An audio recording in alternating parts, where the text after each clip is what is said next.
আমি শুধুমাত্রই মুসলিম সমাজের প্রতিনিধিত্ব করার জন্য রাজনীতিতে আসেনি। এটা আমার সাথে ম্যাচ করবে না, আমি বলে দিলাম। Thank you. দ্বিতীয়ত, যে তিমিরের কথা বলছেন বা ভোট ব্যাংক, তিমির থেকে কিভাবে, অন্ধকার থেকে কিভাবে আলোতে নিয়ে আসা যায় তার প্রচেষ্টা চালাচ্ছি। আর ক্যাপটিভ ভোট ব্যাংক হিসাবে যে আছে ওটাকে ভাঙতে চাইছি।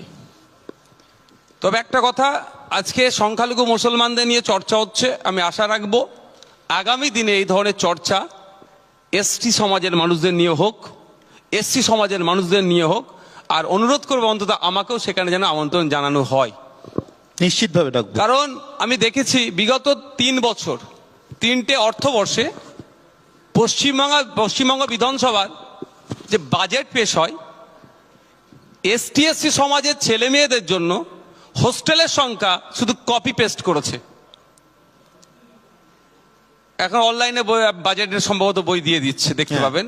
মানে নতুন করে কোনো আর হোস্টেল তৈরি হচ্ছে না। তাহলে এটা কি মিন করছে? তাহলে এসটি এসসি সমাজের ছেলে মেয়েরা কি আর পড়াশোনা করতে চাইছে না? না, তাদেরকে প্ল্যাটফর্ম দেওয়া হচ্ছে না?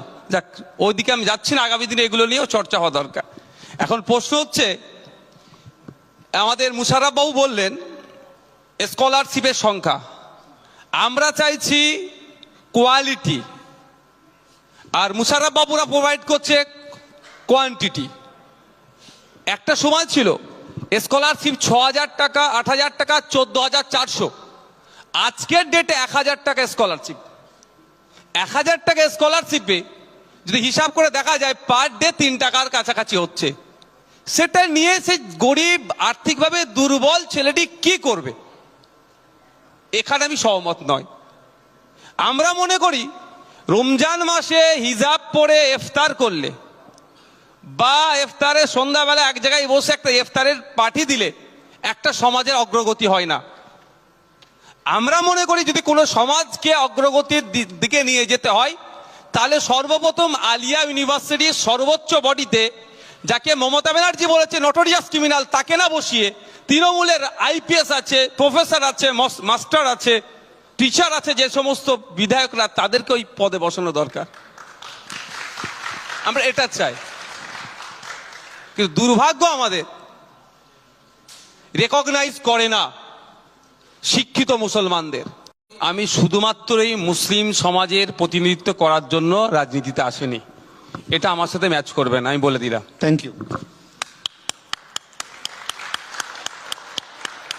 দ্বিতীয়ত, যে তিমিরের কথা বলছেন বা ভোট ব্যাংক, তিমির থেকে কিভাবে, অন্ধকার থেকে কিভাবে আলোতে নিয়ে আসা যায় তার প্রচেষ্টা চালাচ্ছি।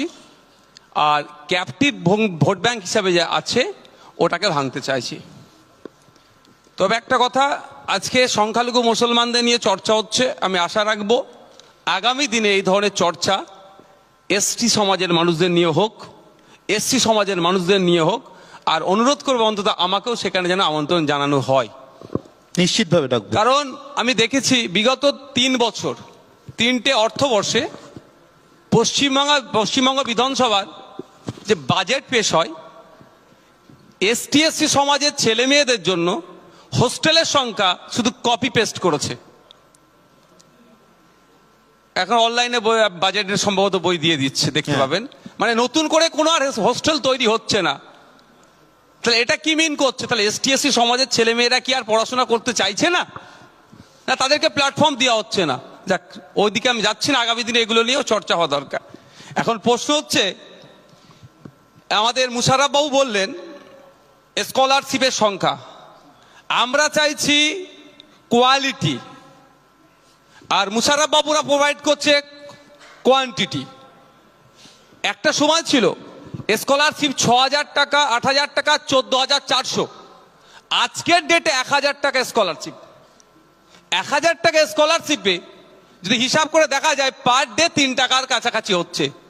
সেটা নিয়ে সেই গরিব, আর্থিকভাবে দুর্বল ছেলেটি কি করবে? এখানে আমি সহমত নয়।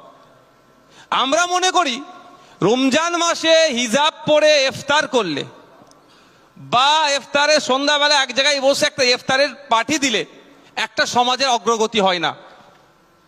আমরা মনে করি যদি কোনো সমাজকে অগ্রগতির দিকে নিয়ে যেতে হয় তাহলে সর্বপ্রথম আলিয়া ইউনিভার্সিটির সর্বোচ্চ বডিতে যাকে মমতা ব্যানার্জি বলেছে নটোরিয়াস ক্রিমিনাল তাকে না বসিয়ে তৃণমূলের আইপিএস আছে, প্রফেসর আছে, মাস্টার আছে, টিচার আছে, যে সমস্ত বিধায়করা তাদেরকে ওই পদে বসানো দরকার। আমরা এটা চাই।